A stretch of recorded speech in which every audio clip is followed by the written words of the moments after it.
Então, primeiro de tudo, né? Como conseguir harmonizar a sua casa do zero com os móveis que você já tem. Então, quando a gente começa a estudar sobre o Feng Shui, a gente começa a se deparar com aqueles termos, né?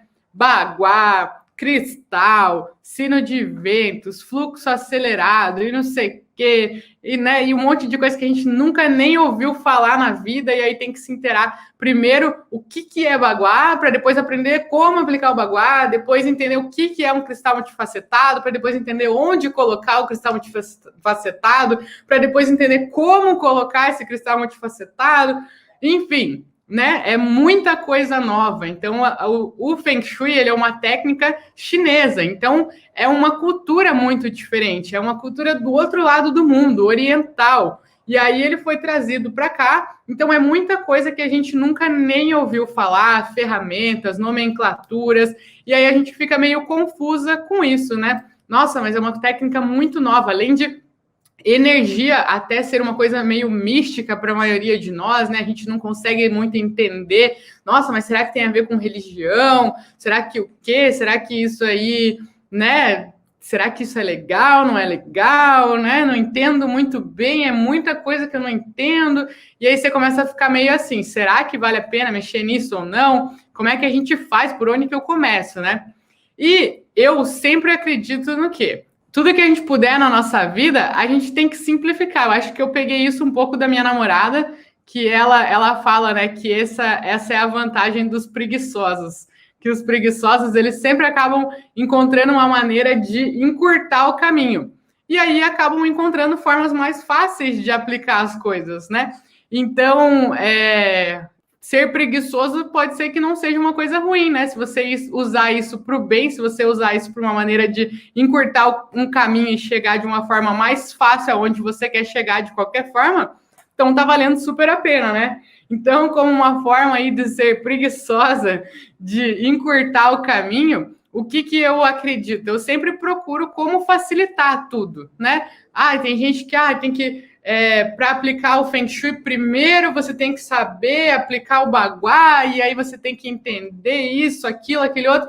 Não, calma, respira. Você acabou de entender que existe um tal de Feng Shui, que ele traz várias possibilidades para você, igual eu mostrei ontem para vocês lá o labirinto, né? A maldição e a bênção do Feng Shui. A maldição e a bênção do Feng Shui é que o Feng Shui, aqui eu rabisquei tudo, né? Mas era um labirinto. Então aqui é onde você está, e aqui é onde você pode chegar com o Feng Shui. Então, vou mostrar aqui também que tem uma outra câmera filmando aqui do lado. Aqui é onde você está e aqui é onde você pode chegar com o Feng Shui. Uma reunião. Então, eu acredito que vocês estejam tudo assistindo juntas aí, né? Até me desconcertei quando eu vi vocês aqui. Boa noite aí para vocês, beijo para vocês, se divirtam aí. Mas, enfim, continuando. A maldição, desculpa, galera. A maldição e a bênção do Feng Shui é que o quê? Que com o Feng Shui você consegue alcançar muitas coisas na sua vida, né? Então isso é uma bênção, porque é ótimo, com uma ferramenta, com uma técnica, você consegue melhorar seu relacionamento, o seu trabalho, a sua carreira, suas finanças, seu relacionamento com o seu filho, sua saúde, e por aí vai, né? E a maldição também, por quê? Porque as pessoas, elas acabam querendo abraçar tudo de uma vez e se perdem no meio do caminho e acabam não abraçando nada.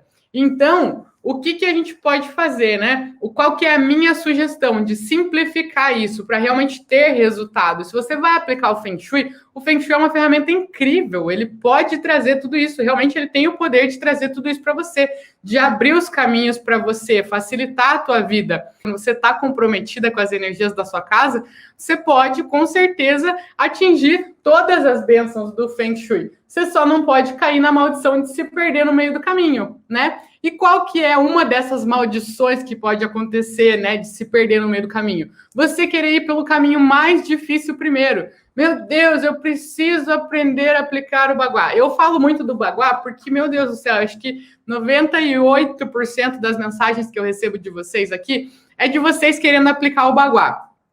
O baguá realmente é muito importante, tá? Eu jamais falei que o baguá não é importante, ele realmente é muito importante, ele faz parte do processo, ele está dentro do método OLLI, ele é realmente uma das ferramentas que a gente aprende já no começo do método OLLI. Mas existem coisas que, se você não sabe fazer o baguá, não paralisa por causa dele.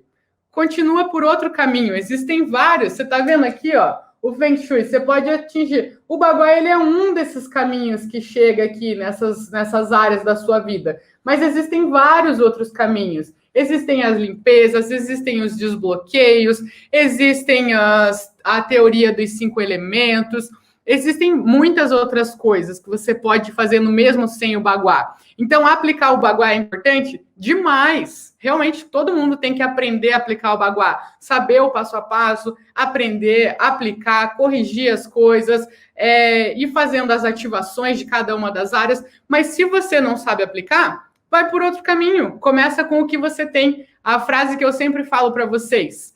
Faça o que você precisa com o que você tem. Não deixe de fazer porque, ai meu Deus, eu não sei aplicar o baguá, então eu não vou fazer o Feng Shui. Cara, existem várias outras situações, várias outras maneiras de você fazer. Então, aqui eu vim nesse vídeo te mostrar várias outras maneiras como você pode aplicar já com o que você tem, com os móveis que você tem em casa, sem precisar comprar outras coisas, sem precisar fazer correções que você ainda não entende. Você vai entender no processo, né? Mas começa de alguma maneira.